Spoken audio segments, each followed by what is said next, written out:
B'shmiyat ha'ozen. Shmiyat means to listen. Ha'ozen is with the ears. Listen with your ears. Isn't that an interesting statement? Now, what do the rabbis mean? See, when you say to someone, hear me, there's different intonations that you mean. You say, but you're not hearing what I say. It means that you're not paying attention, right? But you didn't hear me means you didn't understand me.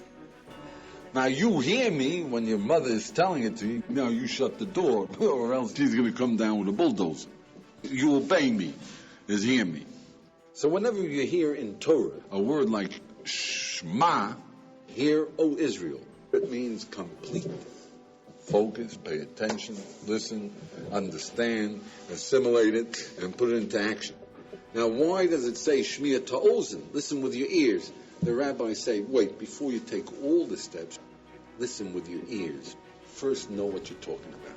Before you decide whether you accept it or you disagree, before you argue, before you make statements, before you declaim, first Shmiya Ta'ozen. First, focus. What are you talking about? So to give you an idea of what you're after, see, a fellow comes into this yeshiva visiting the Holy Land. Everybody knows this is the Holy Land, right? So you ask your guy, look, you're spending some time in the Holy Land. How does it feel? You feel like it's holy? He says, listen, I've been to the north, I've been to the south, to Masada, to Engedi. Nothing holy about this place. Yeah. So what we say to them is, tell me, you've been to the north, you've been to the south, you've been to the Sada, to Tiberias. How many bafuf sticks did you see? Huh? How many bafuf sticks did you see? So the fella says, bafuf sticks, what's that? So we say to him, did I ask you what a bafuf stick is? I didn't ask you what a bafuf stick is. I asked you, how many did you see? He says, what the heck are you talking about? How can I tell you how many I saw?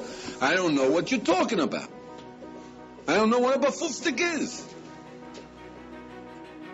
So we say, tell me, do you know what holy is? What were you looking for in the Holy Land? Angels swirling down the street with rainbows of color, light, going in and out of rocks? Is that what you thought holiness was? How can you tell me there's nothing holy here unless you have a definition? Unless you know what you're talking about. You see that?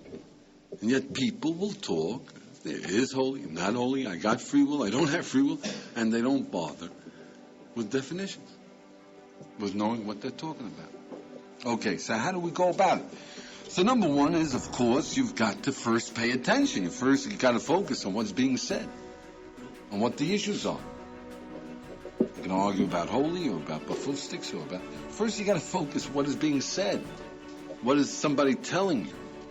And second of all, you have to take it out of all the verbiage and focus on the message, on the point that you're discussing. That's the first two things. Yeah?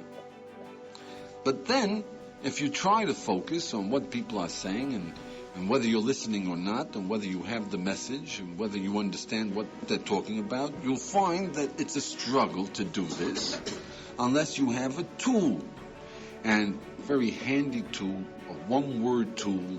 And if you go off using it for the rest of your life, friends, you are rich. And the tool is always ask yourself, what?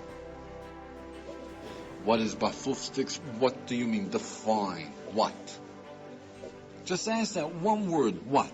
What did he say? What does it mean? Powerful. So number 4 is, learn to ask this question on the whole and its parts. In other words, if you find that there's a commandment to know that there is a God, yeah? How do you know you know? What is knowledge? Where does knowledge come from? What is knowledge? Before you argue about God, what is know? What is belief? What is faith? You have knowledge? It's very disturbing because, I know, well, I have 10 fingers, that's knowledge. Well, the earth is round, is that knowledge? Is that knowledge? Or is that something I accepted? What does it mean, know that there is a God? What does God mean? What do you mean by God before you argue about it? So take it on the parts and on the whole. That's the way you use this tool. What? Focus on everything. Shalom.